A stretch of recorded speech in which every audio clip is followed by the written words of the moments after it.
दिल्लीच्या जंतर मंतरवर पेटलेलं विद्यार्थ्यांचं आंदोलन आता केवळ राजधानीपुरतं मर्यादित राहिलेलं नाही, तर या आंदोलनाचे पडसाद थेट महाराष्ट्राच्या राजकारणात उमटू लागले। एकीकडे उद्धव ठाकरे आणि मराठा आंदोलक मनोज जरांगे यांनी जंतर मंतरवर जाऊन विद्यार्थ्यांना पाठिंबा देत केंद्र सरकारवर जोरदार टीकास्त्र सोडले, तर दुसरीकडे सत्ताधाऱ्यांनी विरोधकांवर विद्यार्थ्यांच्या आंदोलनाचा राजकीय वापर करत असल्याचा आरोप करत पलटवार केलेला आहे। पाहूयात।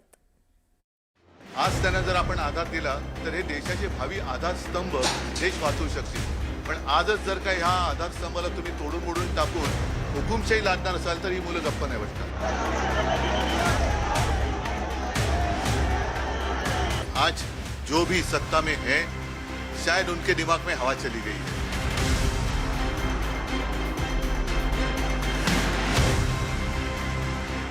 आपणच निवडून दिलेल्या लोकांना जर माज आला, निवडून दिलेल्या लोकांना जर त्याची जाणीव राहिली नाही तर त्याला जाणीव करून द्यायला लागती।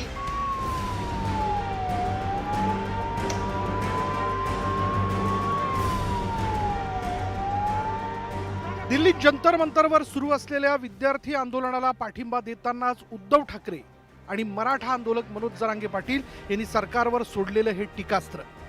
उद्धव ठाकरेंनी दिल्लीतल्या जंतर मंतरवर जाऊन विद्यार्थी आंदोलकांची भेट घेतली। यावेळी त्यांनी अभिजित दीपके आणि विद्यार्थ्यांसोबत संवाद साधला। महाराष्ट्र तुमच्या सोबत आहे अशा शब्दात उद्धव ठाकरेंनी विद्यार्थी आंदोलनाला पाठिंबा दिला। ठीक है, चुनाव के लिए 2-3 साल रहेंगे, होने दो। मतलब अपने पास बहुत समय है, अब तो शुरुआत हुई है। अब हमारा जंग शुरू हुआ है। जब तक क्या मांग है हमारी मांग क्या है? सत्ता बदली करना होगा। सिर्फ एक इस्तीफे से नहीं चलेगा, पूरी सिस्टम बदली करनी होगी। अगर एक अकेले को हम निकाल देंगे तो चलने वाली नहीं है बात।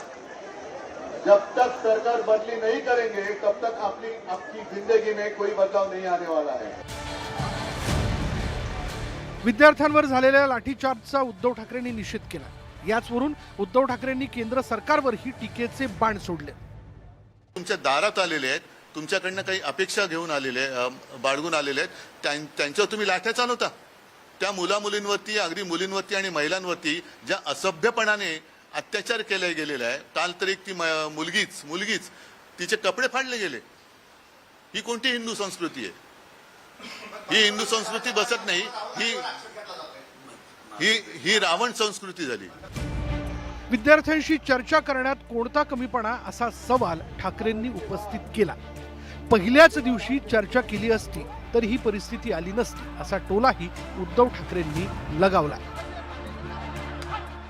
बेरहमी के साथ सरकार इनके साथ पेश आ रही है या सुलूक कर रही है, ये कोई प्रजातंत्र का लक्षण नहीं है। ये तो अब बहुत सारे लोग कहने लगे कि इनसे तो अंग्रेज अच्छे थे। ऐसी बात क्यों करने लगे लोग? तो इसका मतलब ये है कि आज जो भी सत्ता में है शायद उनके दिमाग में हवा चली गई है और वो हवा निकालने के लिए जनता को वक्त नहीं लगता है। मराठा आंदोलक मनोज जरांगे पाटील यांनीही दिल्लीच्या जंतर मंतरवर जात विद्यार्थ्यांना पाठिंबा दिला। याचवेळी जंतर मंतर सोडू नका, शांततेत आंदोलन करा असा सल्लाही जरांगे पाटलांनी आंदोलक विद्यार्थ्यांना दिला। सोनमजींची काळजी घ्या म्हणूनही सांगितलं। विद्यार्थ्यांनी शांत राहावं, याच ठिकाणावर शांत बसावं। आपण संसदेकडे जाऊ नये, कारण आंदोलन मोडण्याचा प्रयत्न करत असते। आज या लेकरांची, या पोरांची, इथं पोरं बसले त्यांची तळमळ आहे आणि आपल्या एखाद्या निर्णयामुळं त्यांची तळमळ मोडू नये। शांततेत जर राहिलो तर न्याय मिळतो। आम्ही शांततेचं आंदोलन महाराष्ट्रात केलं, आम्हाला माहित होतं शांततेच्या आंदोलनात किती ताकद आहे। याचवेळी बोलताना मनोज जरांगे पाटील यांनी सत्ताधाऱ्यांना थेट इशाराही दिला। आपणच निवडून दिलेल्या लोकांना जर माज आला, निवडून दिलेल्या लोकांना जर त्याची जाणीव राहिली नाही तर त्याला जाणीव करून द्यायला लागती। तू आमच्या जीवावरती आहे, तुला आम्ही पाडू शकतो, गावागावात हिंदू सुद्धा देऊ शकणार नाहीत। इथून पुढच्या काळात जर हल्ला झाला तर राज्यासह देशभरात भाजपाच्या मंत्र्यालाच फिरता येणार नाहीये। इतकी भयानक परिस्थिती होऊ शकते। दरम्यान काही जण विद्यार्थ्यांचा वापर करून स्वतःचा राजकीय स्वार्थ साधत असल्याचा आरोप सत्ताधाऱ्यांनी केला। दिल्ली में जारी विरोध प्रदर्शन यह गंभीर चिंता का विषय है और यह अत्यंत दुर्भाग्यपूर्ण है कि हमारे देश के छात्रों और नौजवानों को कुछ लोग अपने राजनीतिक स्वार्थों की पूर्ति के लिए राजनीतिक औजार के रूप में इस्तेमाल करने का प्रयास कर रहे हैं। आपण पाहिलं असेल या आंदोलनामध्ये विरोधकांचा वेगवेगळा अजेंडा आहे आणि त्या वेगवेगळ्या अजेंड्याच्या माध्यमातून त्या ठिकाणी आपल्याला संधी कुठे मिळते का याचा त्यांना शोध आहे. दिल्लीत विद्यार्थ्यांच्या आंदोलनाचे पडसाद राज्यातही उमटत आहे. राज्यातही अनेक ठिकाणी विद्यार्थ्यांच्या समर्थनार्थ आंदोलन केलं जातं.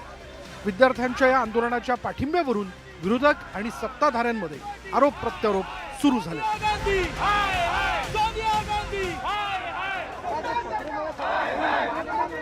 Bureau report, news 18 Marathi.